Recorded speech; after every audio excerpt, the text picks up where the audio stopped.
অনেক নামাজি লোক দেখবেন নামাজ পড়তে পড়তে কপালে কালো দাগ ফেলে দিচ্ছে, বাসায় বউয়ের সাথে খারাপ আচরণ করে, খিটখিটে মেজাজের, প্রতিবেশীর সাথে শুধু ঝগড়া, কলিগদের সাথে ঝগড়া, মারামারি, দুঃসম্পর্ক, এরকম আছে না? নাই বলেন, আছে না?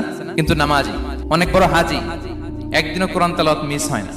তো এত আবাদত করেও সে ইসলামের আসল এসেন্সটাকে ধরতে পারেনি। বিষ্ণু বললেন সবচেয়ে বেশি জান্নাতে প্রবেশ করাবে যে দুটি আমল, একটি হচ্ছে তাকওয়াল্লাহ, আল্লাহর ভয়, আরেকটি হচ্ছে উত্তম আচরণ, সর্বোত্তম আচরণ। তো আমরা যেন উত্তম আচরণের অধিকারী হই, আমার স্ত্রীর সাথে যেন ভালো আচরণ করি, প্রতিবেশীর সাথে যেন ভালো আচরণ করি, ছেলে মেয়েদের সাথে যেন আমাদের অ্যাটিটিউডটা ভালো থাকে, আচরণটা ভালো থাকে, কলিগের সাথে যেন ভালো থাকে। বিশ্বনবীর আচরণ যেমন ছিল তেমন আচরণ যেন আমরা গড়ে তুলতে পারি। আওয়াজ করে পড়ুন আমিন।